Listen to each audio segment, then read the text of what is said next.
शाम के 7:45 घर का दरवाजा खुलता है और मां अंदर दाखिल होती है।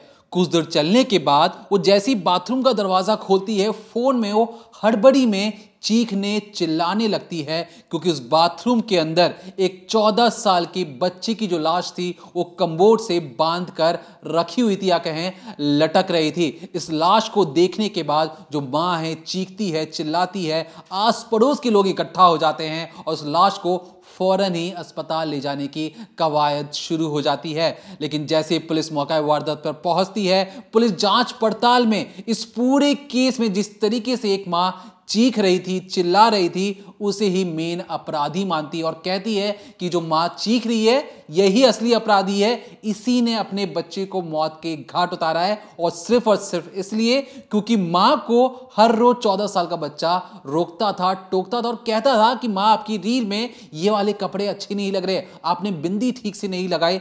ऐसी बातें पुलिस के द्वारा रखी गई थी। पुलिस ने कई सारे सबूत सामने रखे, जिसे साफ तौर पर जाहिर हो गया कि इस पूरे केस में जो 14 साल की जो बच्ची की मौत है उसमें सिर्फ और सिर्फ मां का ही हाथ है। लेकिन अब इस केस में भयंकर ट्विस्ट आ गया है, ऐसा मोड़ आ गया है जिसके बाद इस पूरे केस में एक बड़ा बदलाव आने की चीजें कही जा रही हैं, क्योंकि इस केस में जो पिता हैं ऑन कैमरा आकर बहुत सारी ऐसी बातें बता रहे हैं जिसे सुनकर आपके रोंगटे खड़े हो सकते हैं। इस डिकोडिंग क्राइम में बताएंगे कि एक बाप ने किस तरीके से एक एक गलतियां गिनवाई हैं मध्य प्रदेश की पुलिस की, और बताया है कि इस पूरे केस में जिस तरीके से आरुषि जो हत्याकांड हुआ था उसमें सिर्फ और सिर्फ मां बाप को ही किस तरीके से इस केस में फंसाया गया, कुछ इसी तरीके से अभ्युदय की जो 14 साल की जो बच्चे का जो मर्डर हुआ है उसमें सिर्फ और सिर्फ पुलिस की गलतियों की वजह से, अच्छी तरीके से केस की फाइंडिंग नहीं करने की वजह से मां को दोषी बनाया जा रहा है।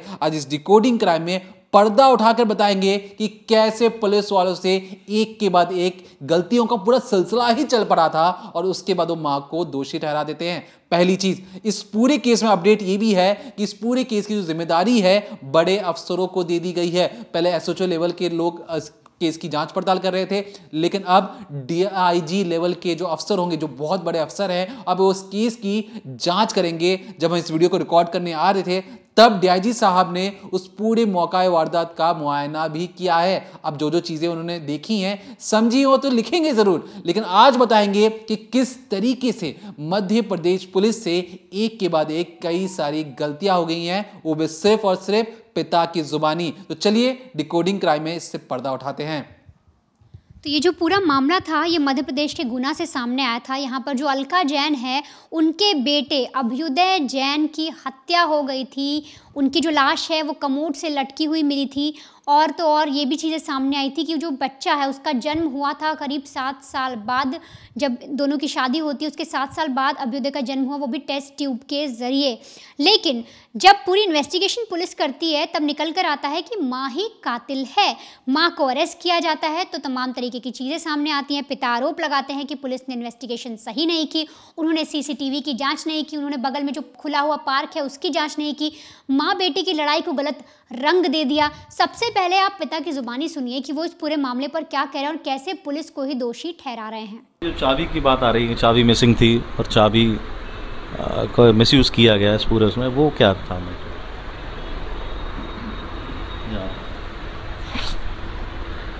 एक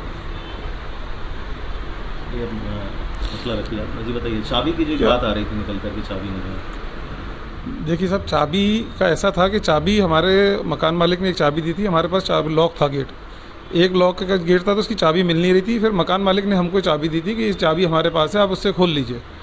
तो उन्हें जल्दी चाबी मिल भी गई थी, तो मैंने मैडम को फ़ोन लगाया, जाओ उनको शायद चाबी मिल गई है। तो मैडम ने उनसे चाबी ली। तो चाबी का मसला यही है कि चाबी उनके पास थी, उन्हें हमें दी और चाबी उन्होंने गेट खोल लिया, बस यही मसला है। इस पूरे जो हुआ ये घटनाक्रम, अब एक सूनापन सा कहीं ना कहीं आपके परिवार में भी आ गया और आपकी लाइफ में भी, तो आप इससे कैसे स्ट्रेस से बाहर निकल रहे हैं? नहीं निकल पाएंगे सर, नहीं निकल पाएंगे। 15 साल का बच्चा बहुत बड़ी चीज़ होती है, और जिन्होंने इल्ज़ाम लगा रहे हैं, जो कर रहे हैं इन्वेस्टिगेशन, उनसे बोलिए अपने बच्चे के गले पे हाथ रख के देखें। आप बाप होके भी, मैंने उनको बोला भी था, आपका बच्चा लड़खड़ा के गिरता है तो आप पहले आपका कलेजा गले में आया तो आप दौड़ के पकड़ने जाते हो आप। मैं बाप होकर मेरी जो हालत है मैं जानता हूँ साहब, आंखों से आंसू टपक जाते हैं, मैं खाना नहीं खा रहा हूँ। मेरे को आज 15 दिन हो गए। वाइफ की क्या हालत है आप कभी पूछिएगा, कभी आपके अगर सोर्स हो वहाँ जाने का पूछिएगा क्या हालत है, वहाँ के स्टाफ से पूछिएगा, बताएंगे क्या हालत है उस माँ की। वहाँ का स्टाफ तक कह रहा है कि गलत हुआ है। मैं मिलने जाता हूँ तो क्या वो मेरे को संवेदना जताते हैं कि हाँ साहब ठीक है साहब, थोड़ा हौसला रखिए। अरे आप इतना बड़ा आप सीधे सीधे लगा जा रहे हैं, क्या लॉजिक क्या है, कौन सी साइंस लेके आ रहे हो आप, कैसी पॉसिबिलिटीज़ हैं, कोई भी जोड़ के बता दे।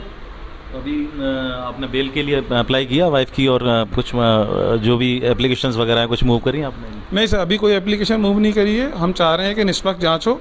हमारी मैडम भी ये चाह रही हैं, हमसे बोला गया है कि आप एक्सीडेंटल कबूल करें, कुछ करें। हम एक्सीडेंटल बिल्कुल नहीं कबूलेंगे। पुलिस के पास गए, हमने खुद ही पैनल पीएम के लिए भी रिक्वेस्ट करी। पुलिस प्रशासन थोड़ा देर से भी आया, जबकि उनको मर्ग रात को ही मिल गया था। सुबह आए वो 11 बजे, उसको भी हमने फॉलोअप लिया कि भैया आप आ जाइए, कुछ देख लीजिए। सुबह 11 बजे आए हैं, वो आए हैं तो कैजुअली उन्होंने इधर उधर देखा, कुछ जो एविडेंस थे वो उन्होंने हम ही से उठवाए। हमने बोला भी, उन्होंने बोला नहीं कुछ नहीं होता, आप तो उठा दीजिए। कुछ 1-2 एविडेंस मेरे फादर से उठवाए उन्होंने। फिर हमने निवेदन भी करा कि साहब इस प्रॉपर्टी का एटलीस्ट आप सील तो कर दीजिए, क्योंकि अब तो आपको पता लग गया, मान लीजिए कि पता लग गया कि आपको लग गया, मान लो कि मर्डर है, तो आप क्राइम सीन को सील तो कर दीजिए। उन्होंने वो सील भी नहीं करा। फिर ऐसे ही उनको, फिर हमने मेरी चाबी उनको दे दी, मैंने आप चाबी आप अपने पास ही रख लीजिए एटलीस्ट। फिर बच्चे की चेन वगैरह भी इन्होंने, बच्चे की चेन वगैरह मेरे भाई को हैंड ओवर कर दी थी, जो मेरा बच्चा चेन पहनता था या कड़ा पहनता था। क्योंकि जब उसके गले में आप लोगों ने इतनी सारी चोटें देख ली थी, तो उसमें किसी की स्किन हो सकती थी, कुछ भी हो सकता था जो एविडेंस में काम आ सकते थे। वो उन्होंने मेरे भाई को दे दिया। भाई को दे दिया तो भाई भी वापस ले आया, उनसे रिसीविंग भी दी भाई ने, उनको सब कुछ हुआ।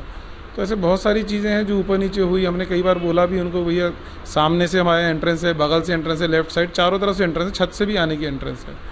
तो कुछ समझ में नहीं आ रहा क्या हुआ। हमसे जो जो डिटेल पूछते गए हम देते रहे, क्योंकि हम ऑलरेडी इतने शौक में थे कि हम अभी भी शौक में हैं। मतलब मुझे समझ में नहीं आ रहा कि हम कर क्या रहे हैं, हो क्या रहा है हमारे जीवन में। मैं खाना खा रहा हूँ नहीं खा रहा हूँ, मैं चल रहा हूँ, मुझे इतने शौक में मैं हूँ। तो माँ की तो हालत क्या, उसने तो 9 महीने था पेट में पाला अपने, और 7 हमें कितने 4 और 5 साल बाद हुआ हमारा बेटा। तो हम इतना उसको डेलिकेट तरीके से रखते थे। और डेलिकेट का मतलब ये नहीं कि उसको कोई बुरी आदत हो, बहुत ही संस्कारी बच्चा, धार्मिक बच्चा। तो इतना उथल पुथल हो गया हमारे जीवन में, हम सहयोग के लिए गए थे और हमारे साथ ही ऐसा हो गया, हमें समझ में नहीं आया क्यों हुआ हमारे साथ। अच्छा, जो आपने बताया जैसे 5 साल बाद आपके बच्चा हुआ था, खुशियाँ इतने समय बाद घर पर आई थी, तो अभी खालीपन लग रहा होगा, सूनापन।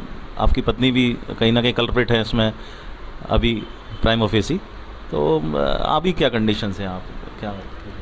सर देखिए, पत्नी अगर कल्प्रिट होती तो मैं आज आपके सामने नहीं बैठा होता, ना मेरा परिवार बैठा होता। मेरा भाई 10 दिन से दुकान बंद करके बैठे हुए, मेरे परिवार वाले यहाँ रोज़ आ जा रहे हैं, मेरी पत्नी के ससुराल वाले इधर आ रहे जा रहे हैं। उनको पता है कि वो कौन है, उसके घर वाले भी इधर उधर परेशान हो रहे हैं। तो ऐसी घटना में कोई साथ नहीं देता।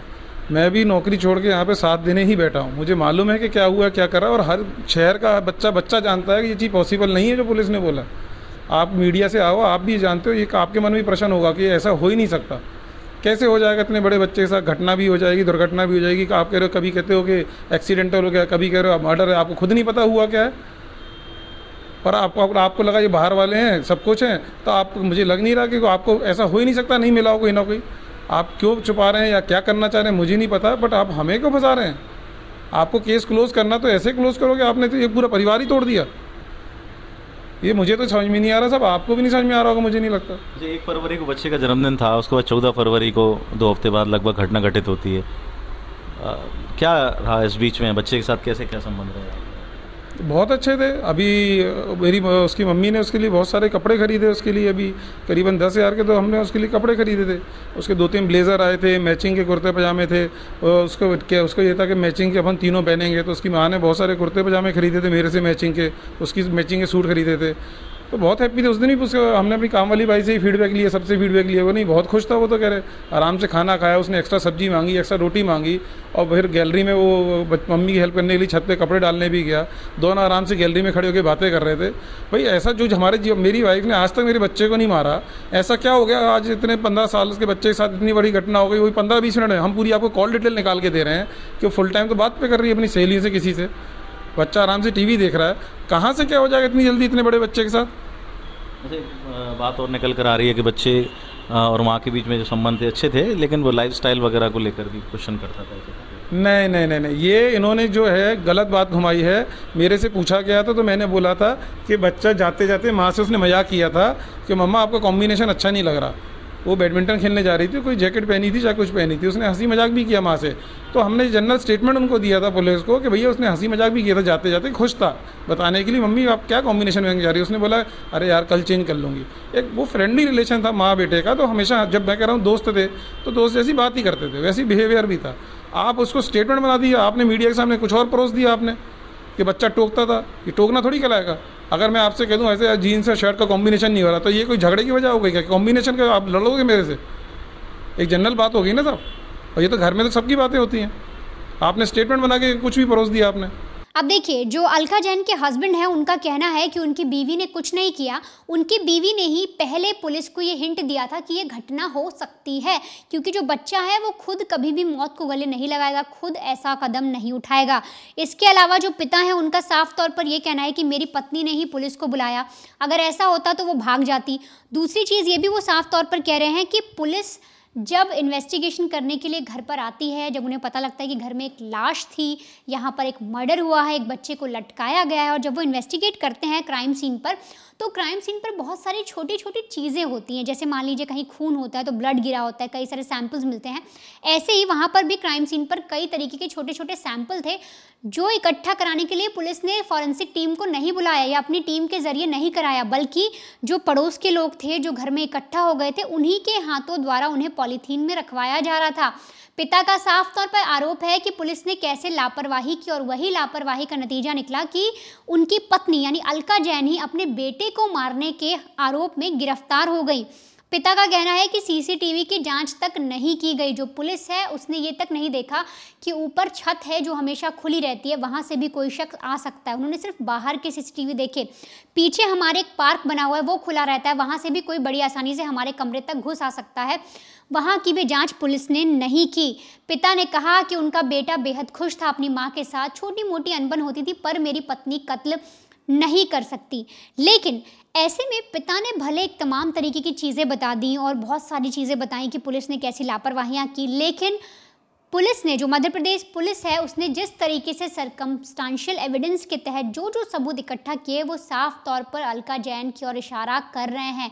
वो बताते हैं कि कैसे अलका उस रोज़ जिस दिन हत्या होती है उस रोज़ बार बार बैडमिंटन के लिए जिद करने लगी। उस घर से कैसे बर्तन गिरने की आवाज़ें आ रही थी, आटा चक्की जो होती है वो चलने की आवाज़ें आ रही थी। इसके अलावा बहुत सारी ऐसी चीज़ें हैं जो एक एक करके सामने, और पता लगा पुलिस की इन्वेस्टिगेशन भी कहीं कम नहीं रही। पर अब एक दूसरे पर आरोप लग रहे हैं। जो जांच है वो डीआईजी साहब को सौंप दी गई है, लेकिन जो पिता हैं वो साफ तौर पर अभी भी यही कह रहे हैं कि जो भी हो मेरी पत्नी कातिल नहीं हो सकती, पुलिस उन्हें फंसा रही है। पर पुलिस का ऐसा कहना है कि हम एक महिला को क्यों फंसाएंगे जिससे हमारी जान पहचान भी नहीं है। हमने जो सबूत इकट्ठा किए वो सारे उनकी ओर ही इशारा कर रहे हैं। अब ऐसे में जो पिता हैं अभ्युदय के, अनुपम जैन, उन्होंने कुछ जो डीआईजी साहब है जिन्हें जांच सौंपी गई है, जिनकी टीम अब जांच करेगी, उनको कुछ ऐसे पॉइंट्स बताए हैं कि देखिए आप इन पर गौर ज़रूर करिए। जैसे मैंने पहले आपको बताया कि उन्होंने सीसीटीवी की बात की। उन्होंने कहा कि जब दरवाज़ा खुलवाया जा रहा था तो अभ्युदय बहुत देर तक दरवाज़ा नहीं खोल रहा था, तो ऐसे में आपको जांच करनी होगी कि क्या उस वक्त कोई ऊपर मौजूद था। मकान मालिक के पास चाबी थी, हमारी एक चाबी खो गई, वो कहाँ चली गई। तो ऐसे तमाम तरीके के प्रश्न जो हैं वो पिता ने उठाए हैं। लेकिन अब आपको समझना होगा कि आखिर इसमें पुलिस की तरफ से क्या गलती हुई है, और पुलिस ने गलती की भी है या फिर पुलिस की जांच बेहद सही है। देखिए, जो पुलिस की जो जांच है उस पर हमने तो खास तौर पे एक वीडियो भी बनाया था, लेकिन इस पूरी केस में जो हम जिस तरीके से जो हमारे रिपोर्टर हैं जो ग्राउंड से, जिन्होंने खास तौर पर बड़ी मेहनत के साथ, बहुत मुश्किलों के साथ, बहुत आपके लिए जो आपने वो अभी इंटरव्यू सुना उनके पिताजी का, विकास दीक्षित, ये हमारे रिपोर्टर हैं ग्राउंड से जो लगातार इस केस के पीछे लगे हुए थे, और बहुत कड़ी मेहनत के बाद इन्होंने बहुत सारी चीज़ें खोद के निकाली हैं।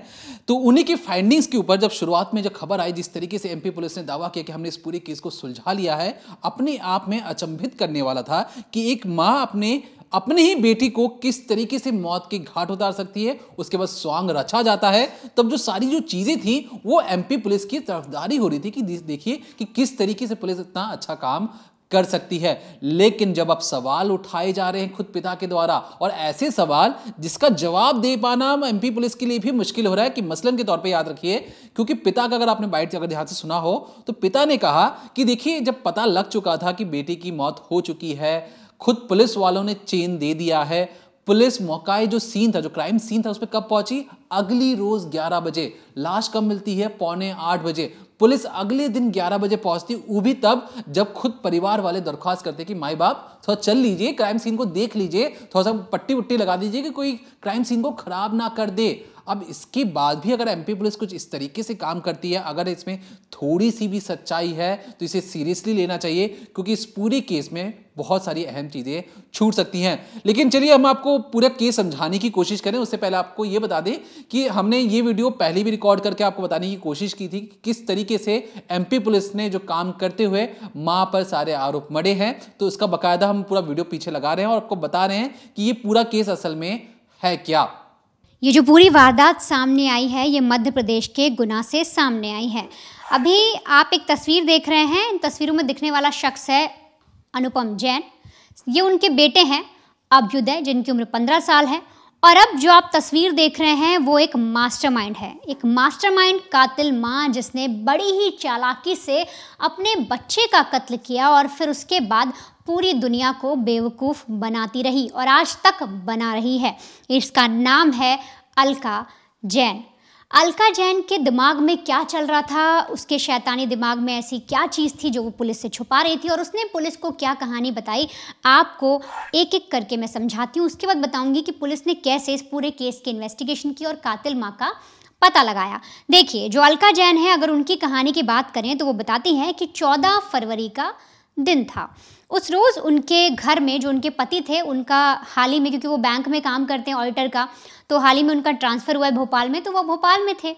तो ऐसे में जो घर पर उनका बेटा था अभ्युदय, वो अब उनकी मेड थी और अलका जैन थी। अब अलका जैन का कहना है कि 14 तारीख को करीब 1:30 बजे के आसपास मेरे बेटे ने खाना खाया। उस दिन उसका एग्ज़ाम भी था। एग्ज़ाम कुछ ठीक नहीं गया था। वो खाना खाता है, खाना खाने के आसपास 2:30 बजे जो मेड है वो अपने घर चली जाती है 2:22 के आसपास। और फिर जो अलका जैन हैं वो बताती हैं कि 3:48 पर वो बैडमिंटन खेलने गई अपनी सहेली के साथ। इनका कहना है कि रोज़ ही इनका जो शेड्यूल है उसके मुताबिक ये बैडमिंटन खेलने जाती हैं। अब अलका जैन, ये शातिर माँ, बैडमिंटन खेलने चली जाती है अपने बच्चे को घर पर छोड़कर। इसके बाद वहाँ से लौटती है करीब 6:19 पर, मतलब 3:48 बजे मैडम बैडमिंटन कोर्ट में जाती हैं, 6:19 बजे ये अपने घर पर लौटती हैं। और इसके बाद ये घर में कब दाखिल होती है, इन टाइमिंग का आप ज़रा गौर करिएगा, क्योंकि इसी टाइमिंग के आधार पर पुलिस ने इस पूरे केस को सुलझाया है। ये बताती है कि 6:19 पर ये अपनी गली में खड़ी होती हैं, बाहर गेट के आसपास अपने बच्चे को बहुत आवाज़ लगाती हैं, बार बार बेल बजाती हैं, दरवाज़ा खटखटाती हैं और बोलती हैं, अभ्युदय दरवाज़ा खोलो बेटा, मेरी बात क्यों नहीं सुन रहे। ऐसा अलका जैन का कहना है। इसके करीब काफ़ी देर हो जाती है, 6 से 7, 7 से 7:30 बज जाते हैं, 7:40 हो जाते हैं। तब इन्हें लगता है कि अब अंदर जाना पड़ेगा, मुझे देखना पड़ेगा कि अभ्युदय आखिर कर क्या रहा है, कहीं उसने कोई हेडफोन तो नहीं लगा रखा जिसकी वजह से उसे मेरी आवाज़ नहीं सुनाई दे रही। ये अपने पर्स में हाथ डालती है तो इन्हें अपने फ्लैट की चाबी नहीं मिलती। अब आप जो फ्लैट देख रहे हैं ये वही फ्लैट है, यानी इसी फ्लैट की चाबी मैडम को नहीं मिलती। ये वापस जाती हैं अपनी मकान मालकिन के पास और बोलती हैं कि दीदी चाबी नहीं मिल रही है, आप ज़रा चाबी का इंतज़ाम करिए। अब जो इनकी मकान मालकिन थी वो कहती हैं कि मुझे पता नहीं, मेरे हस्बैंड कहीं रख कर गए होंगे, मैं तुम्हें बताती हूँ। अपने हस्बैंड से मकान मालकिन जब फ़ोन पर पूछती है तो चाबी मिलती हैं। वो लाकर अलका को चाबियों का गुच्छा दे देती हैं और बोलती हैं कि इन्हीं में से कोई एक चाबी होगी, तुम लगाकर देख लो। अलका चाबी लेकर जब ऊपर जाती है, अपने फ्लैट का दरवाज़ा खोलती है और अंदर जाती है। अंदर जाने के कुछ ही देर बाद एकदम से चीखने की आवाज़ आती है। अब जैसे ही अलका चीखती है, नीचे मकान मालिक थी, वो फ़ौरन भागी भागी ऊपर जाती हैं और ऊपर जाकर वो देखती हैं कि अलका जो है वो एक बाथरूम में खड़ी हुई है, बाथरूम के दीवार से सट कर, और उसकी हालत बेहद ख़राब है, उसके माथे पर पसीना आया हुआ है और वो बहुत डरी है। अब जैसे ही वो अपनी नज़र अलका से शिफ्ट करती हैं, अलका से थोड़ा सा हटाती हैं और वॉशरूम में जो कमोड रखा होता है उसकी तरफ जब उनकी नज़र जाती है तो वो देखती हैं कि अलका का 15 साल का बेटा जो 8वीं क्लास में पढ़ता है, नाम है अभ्युदय, जिसकी आप तस्वीर देख रहे हैं, इसी की जो बॉडी है वो पड़ी होती है उल्टी, पैर होते हैं कमोड की तरफ और सिर नीचे होता है, कुछ कपड़े भी आसपास रखे होते हैं और उसके हाथ और पैर में भी कुछ कपड़े होते हैं बंधे हुए। अब ये जब वो देखती है मकान मालकिन, वो फ़ौरन नीचे आती हैं, अपनी बेटी से कहती हैं, बेटा पापा को कॉल करो और बोलो जल्दी से डॉक्टर भेजें, यहाँ पर कुछ सिचुएशन बिगड़ गई है। अब तक मकान मालकिन को ये पता नहीं था कि जो बेटा है वो मर चुका है, हालांकि वो उस वक्त वहाँ पर लाश पड़ी हुई थी। उन्हें लगता है कि शायद वो गिर गया है, पलट गया है, जिसकी वजह से वो काफ़ी बेहोश हो चुका है। अब इसके बाद जब ये पूरी चीज़ें फैलती हैं, मकान मालिक के जो हस्बैंड थे उनको पता लगता है, पुलिस बुलाई जाती है, आस पड़ोस के लोगों को पता लगता है, एम्बुलेंस भी आती है और जो बच्चे की जो बॉडी थी उसको उठाया जाता है, एम्बुलेंस में रखा जाता है। और तभी अलका चीखते चीखते एम्बुलेंस के पीछे भागती है, उसमें बैठती है और बोलती है, मैंने अपने बेटे को नहीं मारा, मैंने अपने बच्चे को नहीं मारा, अभ्युदय का कत्ल मैंने नहीं किया। अब आसपास के लोग जब ये चीज़ सुनते हैं तो सबको लगता है कि माँ को सदमा लगा है, बेचारी घर से बाहर थी, बेटा अकेले था, कौन इस घर में घुस गया, कौन इस फ्लैट में घुस गया जिसने अभ्युदय को मार दिया, या फिर अभ्युदय ने खुद ऐसा कुछ किया। क्योंकि जो अलका है उसने बार बार ये चीज़ कही, मैंने कुछ नहीं किया, जो भी किया है मेरे बेटे ने किया है, मेरे बेटे ने खुद अपनी जो है एक तरीके से अपने आप को इस हालत में पहुंचाया है। माँ का बार बार यही जोर था कि जो भी चीज़ें हैं वो अभ्युदय ने की, मेरा कोई रोल नहीं है। अब आसपास के लोगों को लगा कि शायद जो माँ है उसको शौक लगा है। माँ इसके बाद एम्बुलेंस में बैठ के चली भी जाती है, लेकिन यहाँ पर वो अपने बेटे के गले से एक चेन को चुरा लेती है। चेन क्यों चुराती है उसको भी हम आपको बाद में बताएंगे, क्योंकि वो एक सबूत है। वो उस चेन को चुरा लेती है और फिर बॉडी जो है जब अस्पताल पहुँचती है, वहाँ डॉक्टर बोलते हैं कि अभ्युदय की सांसें काफ़ी टाइम पहले रुक चुकी हैं, उसकी मौत हो गई है, अब हम कुछ नहीं कर सकते। माँ वहाँ पर बहुत ज़्यादा रोती है, इतना ज़्यादा रोती है कि सबको लगता है कि माँ अब जो है वो शायद अपने बेटे के बिना जिंदा ना रह पाए। लेकिन इसके उलट एक और जब कहानी निकल कर आती है तब सबको पता लगता है कि ये माँ नहीं बल्कि शैतान है। इसने अपने उसी बेटे को मार दिया जिसको बड़ी मिन्नत के बाद पाया था। शादी हो जाती है इनकी साल 2003 में अपने पति से, उसके करीब 7 साल तक इनको कोई बेटा नहीं होता। टेस्ट ट्यूब के ज़रिए ये एक बेटे को जन्म देती हैं, उसका नाम रखती हैं अभ्युदय, और उसी बेटे को ये मार देती हैं। विडंबना देखिए, 7 साल तक इनके पास बेटा नहीं था, इनकी झोली खाली थी भगवान से मिन्नतें करने के बाद, और जब बेटा मिलता है तो उसको ये इस कदर मार देती हैं। मार कैसे देती हैं, हम ऐसा क्यों कह रहे हैं, तो किस तरह से पुलिस इन्वेस्टिगेशन करती है, अब आप ये समझिए। आपने अलका जैन की पूरी कहानी सुन ली, वो रोती बिलखती जाती हैं, पुलिस के सामने रोती हैं, अस्पताल में रोती हैं, बच्चे गले से कोई चीज़ भी चुरा लेती हैं। लेकिन असल में कहानी होती क्या है? जब पुलिस इन्वेस्टिगेशन करने पे आती है तो अभी आप एक फ्लैट देख रहे हैं, यही वो फ्लैट है जहाँ पर पुलिस को इन्वेस्टिगेशन करनी थी। तो सबसे अहम हमेशा अक्सर जब भी कोई मर्डर होता है तो उस या कोई भी क्राइम होता है तो उसके लिए सीसीटीवी बहुत इंपॉर्टेंट होता है, अगर आसपास लगा हो। और आजकल जब अगर आप सरकारी देखें तो सरकार की तरफ से लगते हैं, लेकिन प्राइवेट भी पर्सनल घरों में भी लोग लगवाने लगे हैं। तो ऐसे में इस फ्लैट के आसपास भी और इस फ्लैट में भी जो स्टेयर्स वगैरह हैं वहाँ भी सीसीटीवी लगे थे। लेकिन पुलिस को चेक करना था कि जो मैडम बोल रही हैं, यानी जो अलका बता रही है, वो कह रही है कि वो 3:38 पर बाहर चली गई थी बैडमिंटन खेलने। अब बैडमिंटन खेलने जब मैडम गई